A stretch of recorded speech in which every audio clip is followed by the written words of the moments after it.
పాత్రికేయ మిత్రులందరికీ నమస్కారం. ముందుగా ఈనాటి రోజు ఇంటర్ విద్యార్థుల ఫలితాలు అనేవి వచ్చాయి. పాస్ అయిన ప్రతి విద్యార్థికి కూడా నెల్లూరు జిల్లా వైఎస్ఆర్ విద్యార్థి విభాగం తరఫున శుభాకాంక్షలు తెలుపుతున్నాం.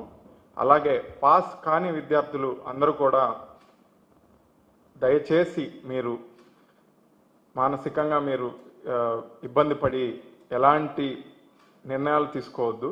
ఎందుకంటే ఇది కేవలం ఒక పరీక్ష మాత్రమే. మళ్ళీ ఇంకొకసారి ప్రయత్నించి పాస్ అయ్యేదానికి మంచి అవకాశాలు ఉన్నాయి. దయచేసి ఇది అందరూ గమనించవలసిందిగా కోరుకుంటున్నాను.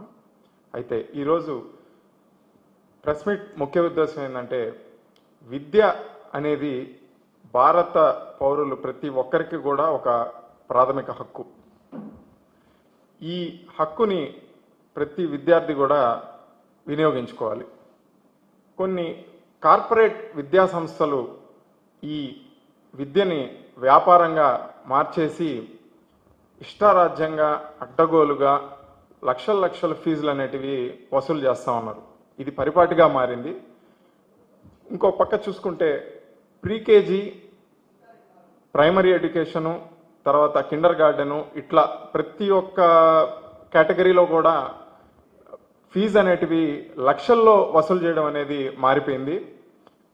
ఈరోజు పేద మధ్యతరగతి కుటుంబ సభ్యులకి, తల్లిదండ్రులందరికీ కూడా అది ఒక భారంగా మారుతూ ఉంది.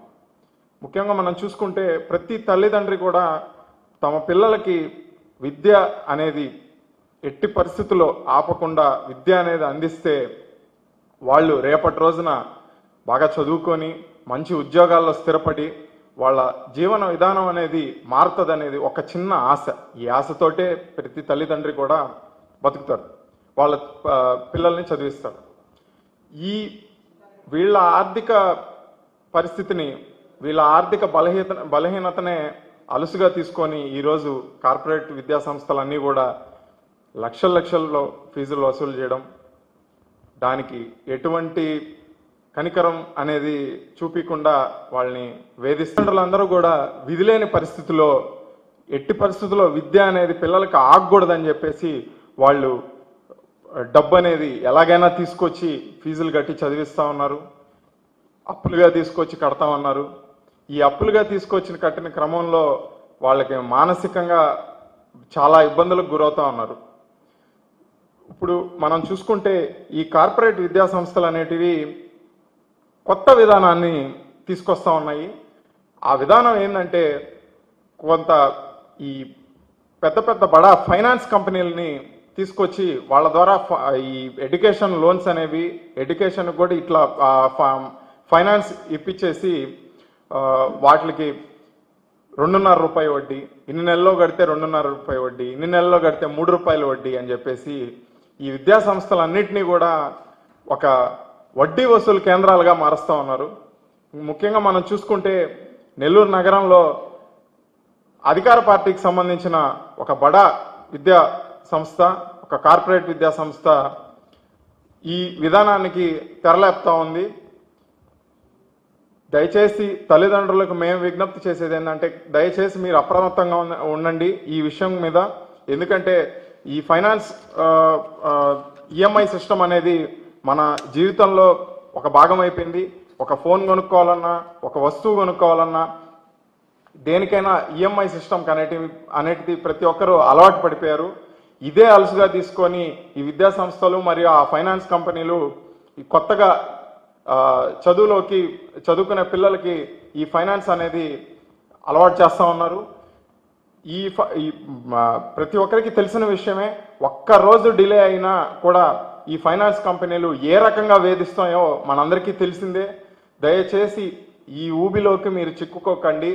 ఈ విధానానికి మీరు ఎవ్వరూ కూడా సహకరించకండి.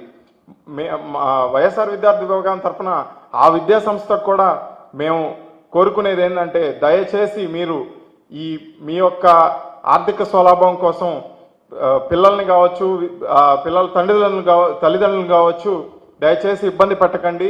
ఈ విధానానికి మీరు ఖచ్చితంగా మరొకసారి పునరాలోచించుకొని ఈ విధానాన్ని దయచేసి మానుకోమని చెప్పి మేము విజ్ఞప్తి చేస్తా ఉన్నాము.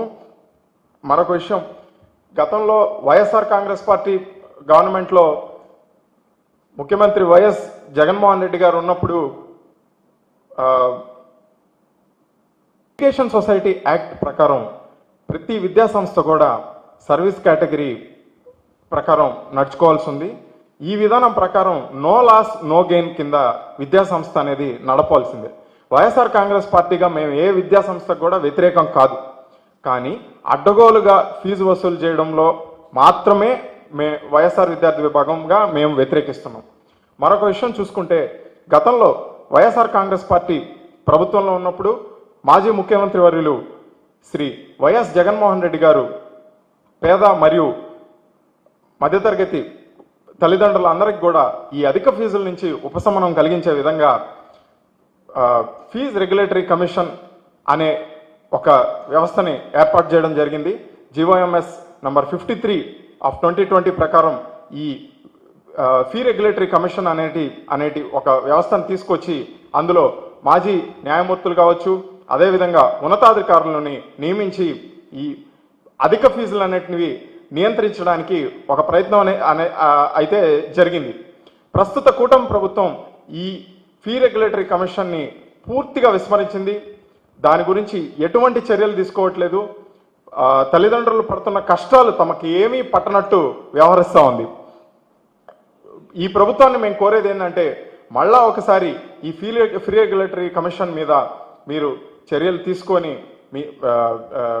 ఆ ఫీ రెగ్యులేటరీ కమిషన్ని ఖచ్చితంగా ఒక ప్రణాళికాబద్ధంగా దాన్ని మళ్ళీ కూడా ట్రాక్లోకి తీసుకొచ్చి తల్లిదండ్రులని ఈ అప్పుల బారిన పడకుండా ఈ అధిక ఫీజుల నుంచి కాపాడవలసిందిగా వైఎస్ఆర్ విద్యార్థి విభాగం తరఫున మేము కోరుకుంటా ఉన్నాం.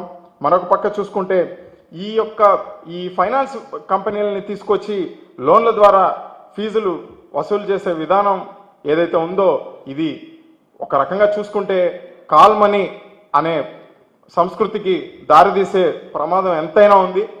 కాబట్టి విద్యాశాఖ మంత్రి నారా లోకేష్ గారు ఈ విషయం మీద ఖచ్చితంగా చర్యలు తీసుకోవాల్సిందిగా, ఏదైతే ఈ వ్యవస్థను తీసుకురావాలనుకుంటున్న ఈ విద్యా సంస్థలన్నింటినీ మీద కూడా చర్యలు తీసుకోవాల్సిందిగా మేము కోరుకుంటా ఉన్నాం.